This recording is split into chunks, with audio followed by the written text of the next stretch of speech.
The smell of burnt sugar always makes me nauseous. It's not the pleasant, caramelized sweetness most people associate with it. For me, it's the burning stench of what I've done. It's the ghost of ruined, crispy carpets, singed textbooks, and the terrified faces of fellow classmates. It's the smell of fear and smoke, a constant companion of Phoenix Blazener, me, the boy who spontaneously combusts. Well, not me exactly, but the things all around me. We've moved again. This time it's a dilapidated farmhouse on the outskirts of nowhere, Oklahoma. Mom calls them strategic relocations. I call them running. She's unpacking boxes filled with faded photographs, chipped porcelain dolls, and well-worn copies of Little Women, things that screams of a totally normal life, a life we will never have. Phoenix, darling, can you bring in the box labeled Kitchen Essentials? Her voice is strained, a little too bright, as if she's trying to sell herself on this place as much as she's trying to sell it to me. I heave the heavy box inside. The air in the house is thick with dust and the unsettling quiet of abandonment. Every creak of the floorboards, every rustle in the overgrown yard whispers a warning. So, I say, trying to sound equally upbeat, Oklahoma. Land of wheat? Mom manages a weak smile. And wide open spaces. Plenty of room to breathe. Breathe? Ironic. I haven't breathed easy since the incident at the elementary school, the one that started it all. I was just a kid then, maybe 8 years old. Bullied for being different, for being quiet. One particularly nasty taunt about my dead father and poof. The trash can next to me went up in flames. They said it was static electricity, a discarded cigarette. But I knew, and so did Mom. The truth is a smoldering ember in the pit of my stomach.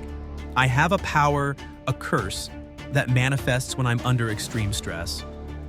When anger, fear, or overwhelming sadness floods my system, things catch fire. Not me, thankfully, but everything around me.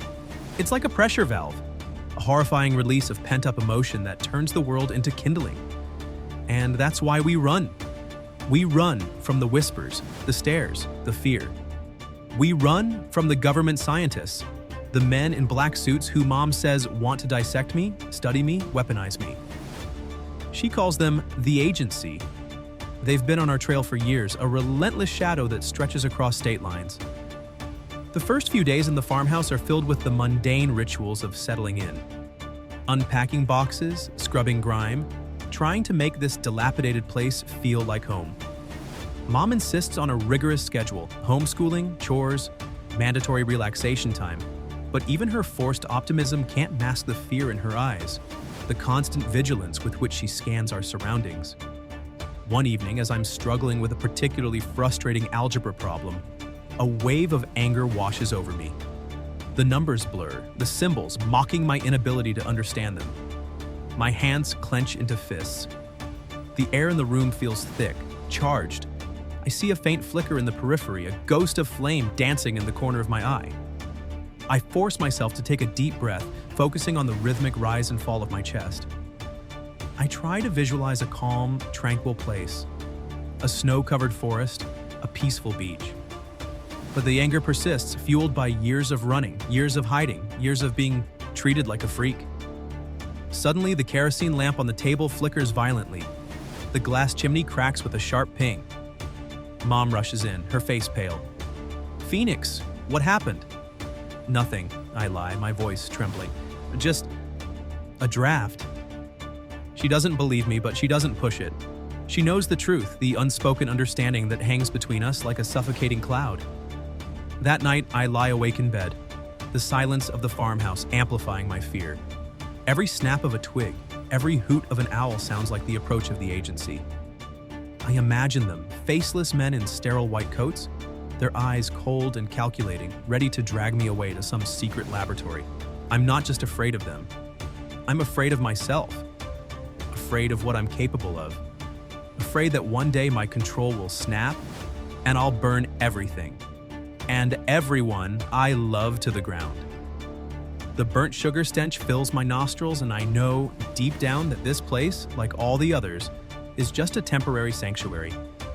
The embers within are always waiting to ignite. The next few weeks settle into an uneasy rhythm. Mom continues to homeschool me, focusing on history and literature, subjects that offer an escape from the harsh reality of our lives. I try to focus, but my mind keeps drifting, haunted by the memory of the flickering lamp and the fear in Mom's eyes.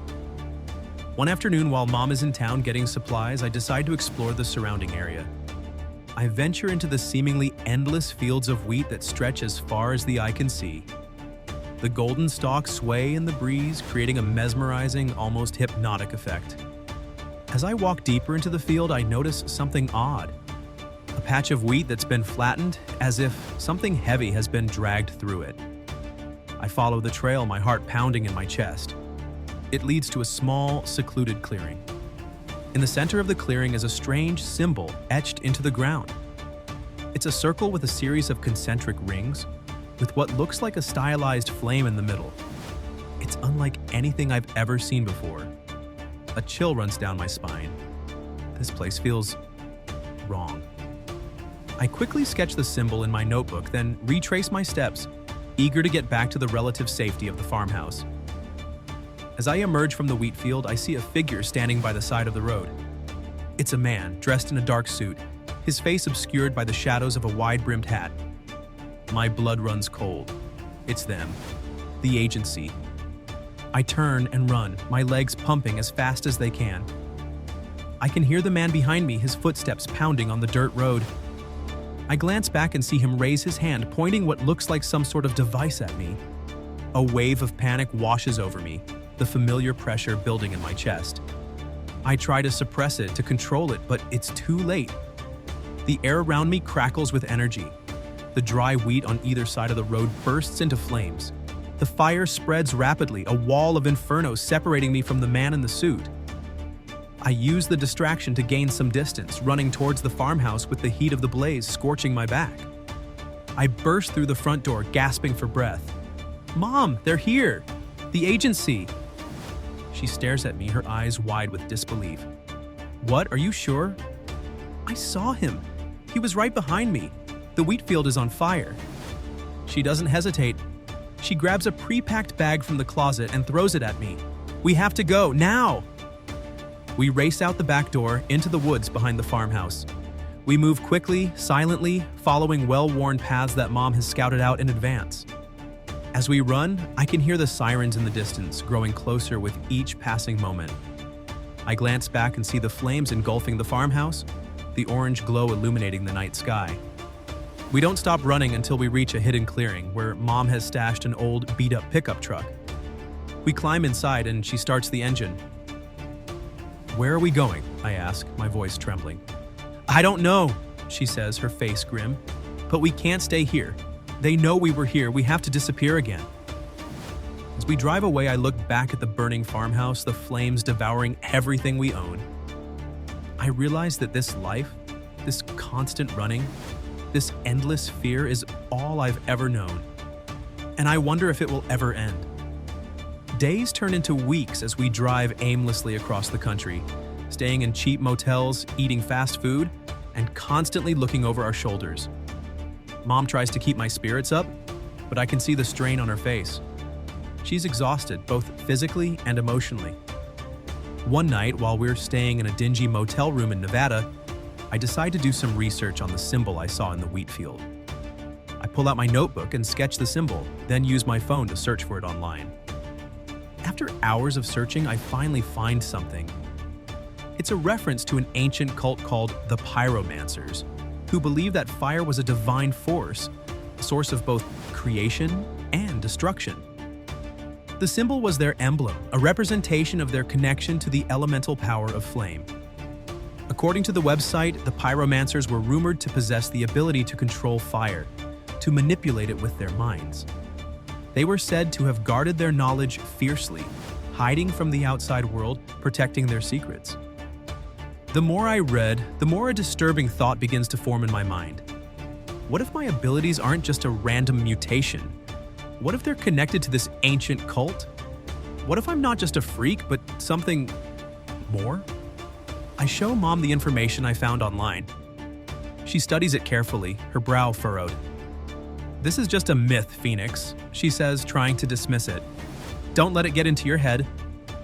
but I can see the doubt in her eyes.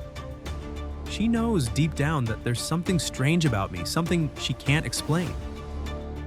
What if it's true, Mom? I ask. What if I'm one of them? She sighs. Then we'll deal with it. We always have. But right now, we need to focus on staying safe, on staying hidden. That night, I dream of fire. I dream of flames dancing at my command, of the power to incinerate anything I desire. I wake up in a cold sweat, my heart pounding in my chest. The embers within are burning hotter than ever before. We continue our nomadic existence, drifting from town to town, always one step ahead of the agency. Mom becomes increasingly paranoid, jumpy at every sound, suspicious of every stranger. She started carrying a gun, a small silver-plated pistol that she keeps hidden in her purse. One day, while we're in a small town in Arizona, I decide to sneak away from the motel and explore. I need a break from the suffocating atmosphere of fear and paranoia. I wander through the dusty streets, trying to blend in with the locals. I find myself drawn to a small, independent bookstore. I step inside, hoping to lose myself in the pages of a good book. The bookstore is filled with the musty smell of old paper and the quiet murmur of turning pages. I browse the shelves, my fingers tracing the spines of the books. Suddenly, I feel a presence behind me. I turn around and see a man standing there, watching me. It's the same man I saw in the wheat field, the man in the dark suit. My heart leaps into my throat. He found us. I try to remain calm, to act normal. I turn back to the shelves, pretending to be interested in a book. Looking for something specific? The man asks, his voice smooth and menacing. I force myself to turn around and face him. No, I say, trying to keep my voice steady. Just browsing. He smiles, a cold, predatory smile that sends shivers down my spine. I think I can help you find what you're looking for. He steps closer, invading my personal space. I can feel the heat radiating from his body. I know who you are, Phoenix, he whispers, and I know what you can do. I try to run, but he grabs my arm, his grip like a vice. It's time to come with me, he says. The agency has been waiting for you. I struggle against his grip, but he's too strong. I feel the familiar pressure building in my chest, the anger and fear threatening to explode. Let me go, I shout. Not a chance, he says. You're coming with me, one way or another. Suddenly, the lights in the bookstore flicker and die. The store is plunged into darkness. A scream echoes through the store. I use the distraction to break free from his grip. I shove him away and run towards the exit. As I burst out of the bookstore, I see that the street is in chaos. Cars are crashing, people are screaming, and flames are erupting from the buildings. It's me. I did this. I lost control. I run, blindly, desperately through the burning streets, trying to escape the chaos I've created.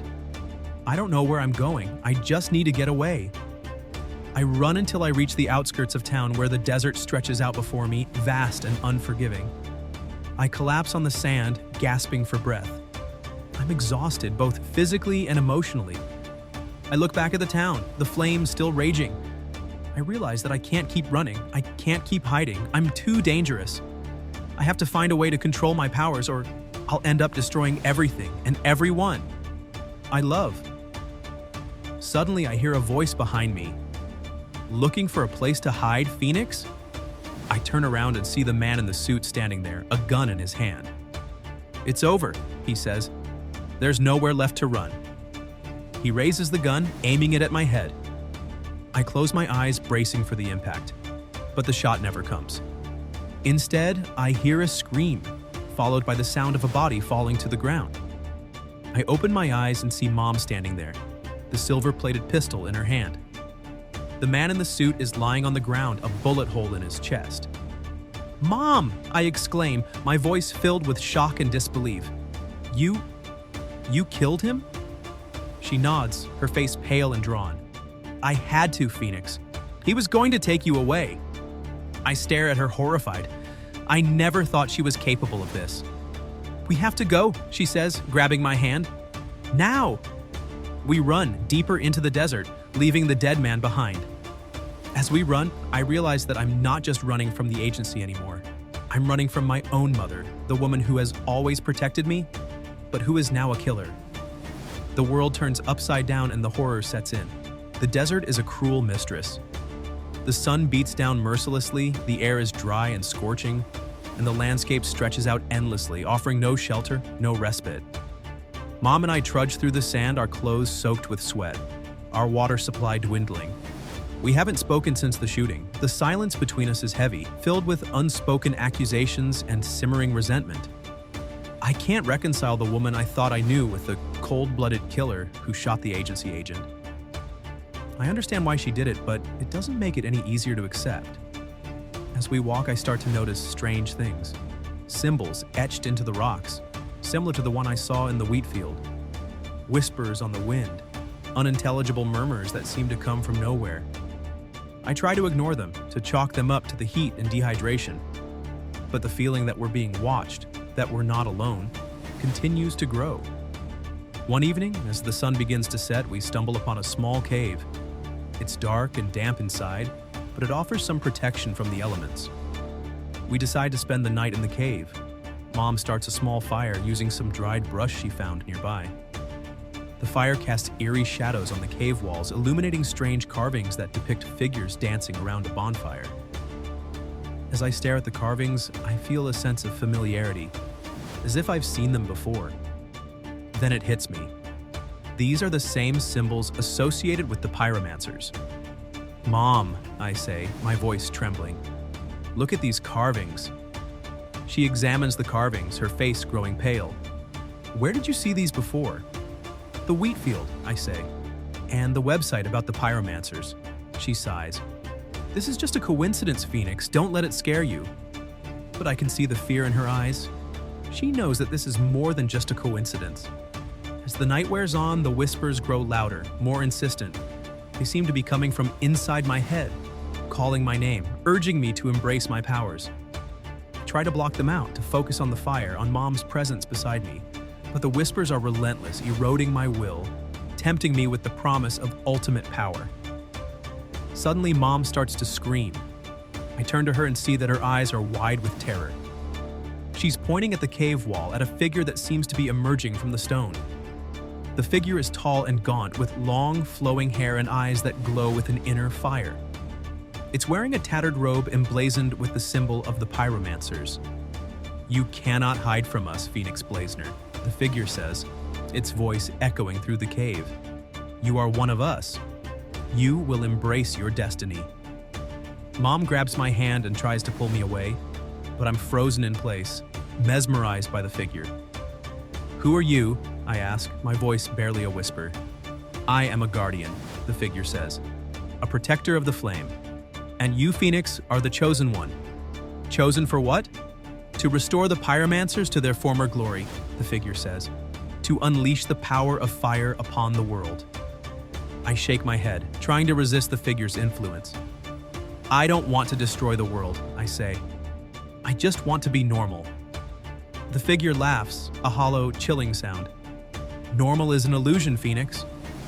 You are not normal. You are special. You are powerful.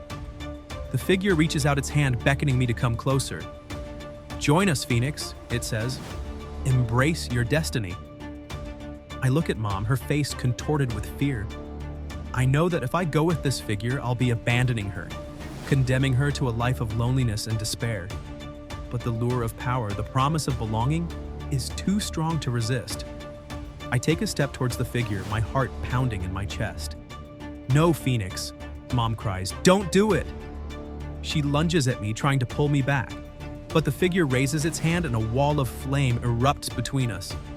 Mom screams as the flames engulf her, consuming her in a fiery embrace.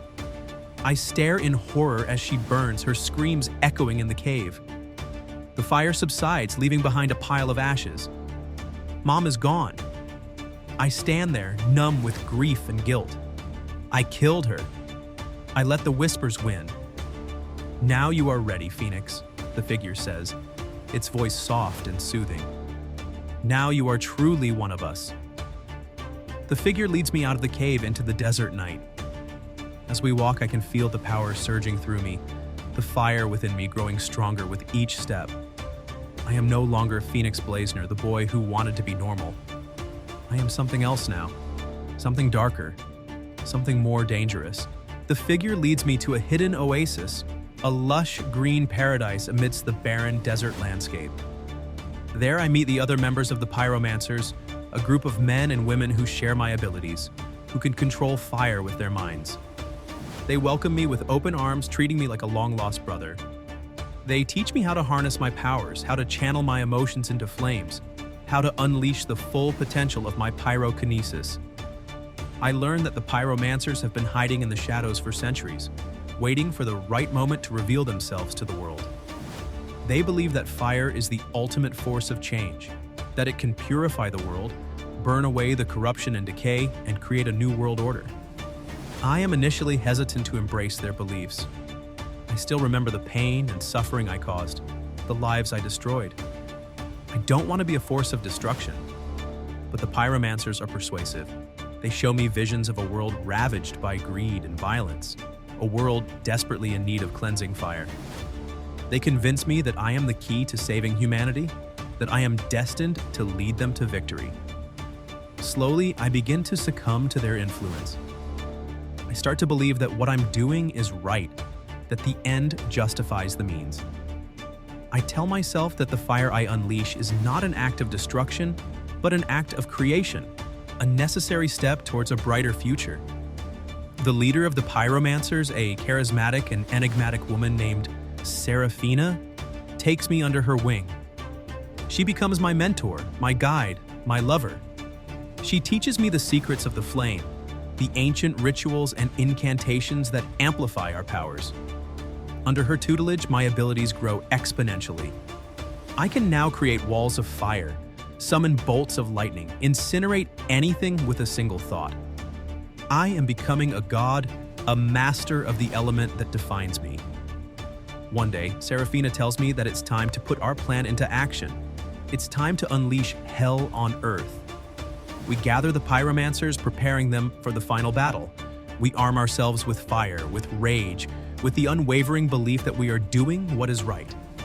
We launch our attack on the world, starting with the cities. We set buildings ablaze, incinerating entire neighborhoods, turning the streets into rivers of fire. The world descends into chaos. People scream, they run, they beg for mercy. But we show no mercy. We are the fire, and we will consume everything in our path. As I stand amidst the Inferno, watching the world burn, I feel a sense of exhilaration, of liberation. I am finally free, finally in control. I am no longer running, no longer hiding. But then, a flicker of doubt creeps into my mind. I see the faces of the people I'm killing, the innocent victims caught in the crossfire. I remember the pain and suffering, the devastation. I start to question everything I've done, everything I've become. Is this really the right thing to do? Am I really saving the world? Or am I just a monster, a destroyer? I look at Serafina, her eyes glowing with fanaticism. I see the madness in her gaze, the utter lack of empathy. I realize that she's not trying to save the world. She's just trying to destroy it. I try to stop her, to reason with her, but it's no use. She's too far gone. We fight, our powers clashing, the very air around us crackling with energy. The fire rages out of control, consuming everything in its path. I manage to overpower her, to knock her to the ground. I stand over her, my hand raised, ready to deliver the final blow, but I can't do it. I can't kill her. I lower my hand, my heart filled with despair. "Why Phoenix?" she asks, her voice weak. "Why can't you finish it?" "Because I'm not a monster," I say, tears streaming down my face. "I'm not like you." Suddenly she smiles, a sinister, knowing smile. "You fool," she whispers. "It was never about saving the world. It was always about you." She closes her eyes, taking a deep breath. Then, with a final, desperate surge of power, she unleashes the full force of her pyrokinesis. The fire intensifies, engulfing everything around us. The world turns white hot. And then, nothing. I awaken. Not in the ashes of a burned-out city, not in the arms of my mother who is no longer living, not even in some fiery abyss of hell. I awaken in a sterile white room, The air is cool, regulated. There are no windows, no doors that I can see, just blank, featureless walls. I'm lying on a soft, padded bed. I try to sit up, but I'm restrained by straps. My arms and legs are held down, preventing me from moving. Panic claws at my throat. Where am I? What happened? A figure emerges from the shadows. It's a woman dressed in a white lab coat. She has kind eyes and a gentle smile. "Hello, Phoenix," she says, her voice soft and reassuring. "It's good to see you awake." "Where am I?" I ask, my voice trembling. "What's going on?" "You're in a safe place, Phoenix," she says. "A place where you can get the help you need. We've been monitoring you for a very long time, Phoenix, and we know you need our help. And that all that has happened to you is just the very beginning." "What help?" I ask. "Am I sick?" She smiles sadly. "You have a very special gift, Phoenix, but it's also a great burden. We are here to help you control it. You and your mother have been running for too long. You can now stop running."